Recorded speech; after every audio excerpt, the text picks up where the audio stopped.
Келесі деректердің түрлері бұлар шақырылатын объектілер болып саналады, globals. Бұған нелер жатады? Бұған функциялар жатады, яғни программистер құрған функциялар жатады.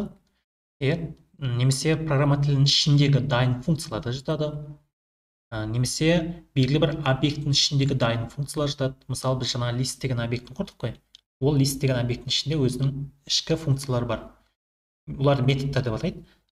Бұлар да шақырылатын объектіге жатады, яғни объектілердің түріне жатады. Белгілі бір класстың методы жатады, тіпті генератор да жатады, тіпті класстың өзі де жатады. Яғни бұларды шақыруға болатын объектілер. Яғни бұны қалай түсінуге болады? Мысалы, давайте бір функция құрайық. Мысалы, бір тест деген функция құрайық. Бұны функция құруды мен кейін тағы да тоқталамын отдельно. Және бұл бізге қарапайым түрде, бұл просто тест function деп экранға шығарсын. Қараңыздар. И Python тілінің ерекшелігі сол, функцияның өзі бұл объект болып саналады. Мұны қараңыздар, просто тест деп шығарсақ, бұл функция екенін көрсетеді, яғни объект екенін көрсетеді. Type деп тексеріп көретін болса, тест деген функцияны. Бұл жай функция екен, яғни объекттің түрі бұл функция. Бұны қараңыздар, Python тілінде барлық нәрсе бұл объект болып саналады. Функция да объект, класс да объект, методтар да объект, жай сандар да объект, жолдар да объект, тізім де объект, барлық объект болып саналады. Тіпті модулдар, программаның кодының өзі модулдай объект болып саналады. Сондықтан барлығының несі бар? Типі бар, түрі бар. Енді функция деген объект. Және бұл функциялардың, бұл объекттің ерекшелігі бұлар шақыруға болады. Яғни, мысалы, мен тест деген құрған болсам, бұны бұлай шақыруға болады. Яғни, callable деген сол мағынаны білдіреді. Бұл объектілерді тіпті басқа бір объектіге меншіктеуге болатын, тест деп қараңыздар. Бұл жай қарапайым, мысалы, жаңағы бүтін сан секілді объект бұл да. Қараңыздар, біз мысалы b тен a десек, бізде не болады? b a-ға тең болады, 12-ге тең. Тура сол секілді біз f тен не істедік? Тест дедік. Көрмей қалды. F тен тест дедік. Егер мен қазір f дейтін болсам, бұл не? Функция екенін көрсетіп тұр. Және f пен тест екеуі бір, f пен тест екеуі бір екенін көрсетеді. Қараңыздар, мен қазір f-ті былай істейтін болсам, тестті былай істейтін болсам, екеуі қараңыздар, бірдей мәнді шығарып тұр. Себебі бізде бір объект құрылды, f деген идентификаторда, тест деген идентификатор не істеп тұр? Сол объектіге сілтеме болып тұр. Когда біз объектіні құрған кезде, то есть функцияны құрған кезде, def деп, define деген мағынаны білдіреді. Мынау жерде тест деген сөз как раз сол объектіге сілтеме болып тұр, идентификатор болып тұр. Мынау просто ерекшелік екенін көрсетеді, жаңағы функция объектісін құрып жатқандығын білдіретін, былайша айтқан кезде белгі, таңба. Байқасаңыздар, мына жерде тағы да бір белгі қойылды. Бұл белгі бір блоктың басталғанын көрсетеді. Блок деген сөз бірнеше оператордан тұратын программа коды. Яғни кейбір тілдерде C, C++, Java тілдерінде бізде мынандай фигурный скобка қолданылатын. Бұл жерде ондай емес. Бұл жерде осындай қос нүкте қойылады. Қос нүктеден кейін сол блоктың коды жазылады. Және блоктың коды белгілі бір отступпен жазылады. Java, то есть Python тілінің стандарты бойынша бұл 4 пробел болып саналады. Әрине, ол 4 пробелді өзгертуге болады, бірақ по умолчанию 4 пробел болып саналады. F8 деген бізде Python тілінде белгілі бір стиль бар. Сол стильмен жүрген дұрысырақ негізі. Callable функция дегендер осылар.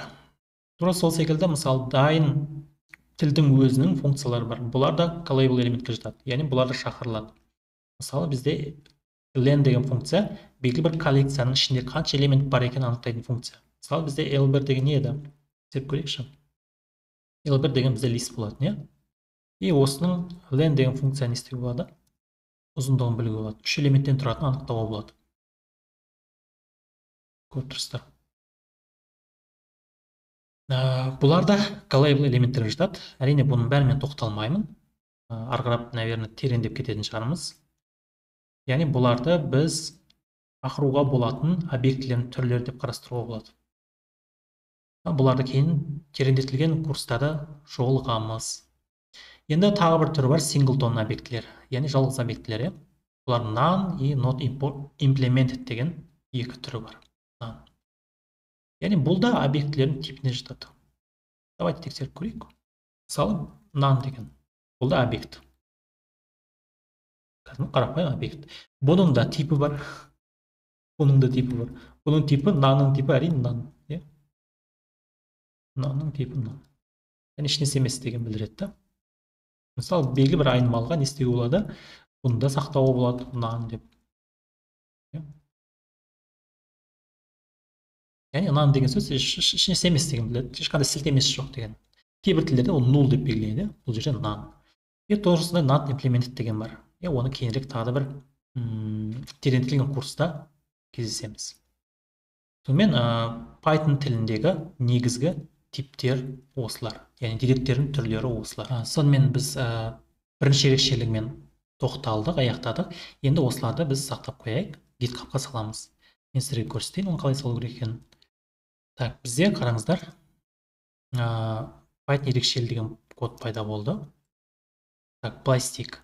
Мен қазір осы жасалған кодтардың бәрін сақтаймын. Және Ctrl-Shift-тупын бассам, мен сіздерге Jupyterде оны PDF-қа айналдырамын. Export to PDF деп тұрмын. Export to PDF.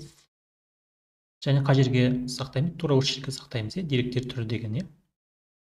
Деректер түрі PDF-қа сақтаймын. Export.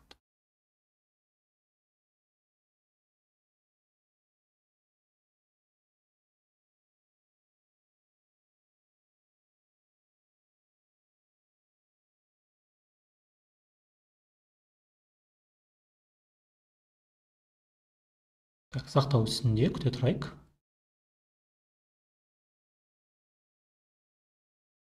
Біраз код жазып тастадық. Жоқ, ешқандай ашқым келіп тұрған жоқ. Әрине оны файлдық жүйеде ашуға болады. Мысалы қазір файлдық жүйеде ашуға болады, әрине. Бұны енді сақтайық, давайте. Git статуспен тексеріп көрейік. Бізде не өзгеріс болды екен? Так, Python ерекшелігінде біраз өзгерістер болыпты. Давай тексеріп көрейік. Else Python ерекшелігінде қандай файлдар бар? Екі файл бар. Біріншісі жаңа PDF файл, екіншісі IPNP файл екен. IPNP файл. Давайте, оны не істейміз енді? Add жасаймыз.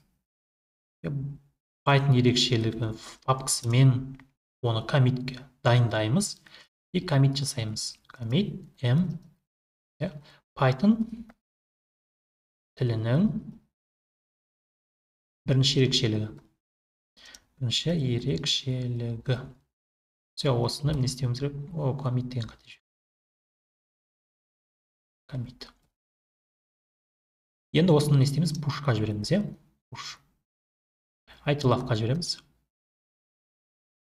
Және main тармағына жібереміз.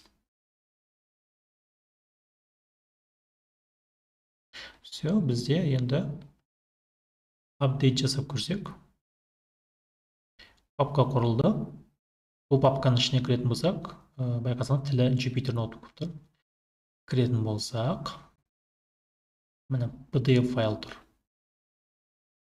Ашып көрейік.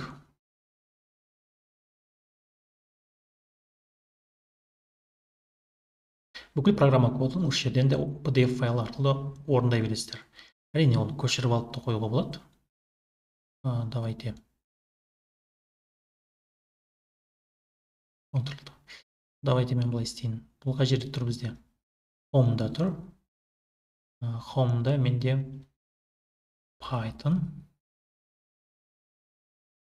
курс группа 1 деген папка бар. Осының ішінде ерекшелігі мына PDF файл тұр. Деректер түрі 2021, міне барлық код осы жерде жазылған. 8 беттен тұрады екен. Келесі уақыттан бастап біз документацияға более мән береміз. Мына жерде қателеспесем, type функциясын.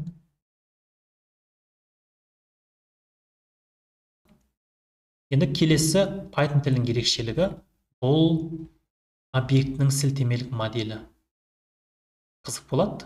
Каналға жазылыңыздар, лайк басыңыздар. Ұсыныстарыңыз болса, комментарий жазыңыздар. Сұрақтарыңыз болса, комментарий жазыңыздар. Мен сіздерге жауап беруге тырысамын. Кездескенше.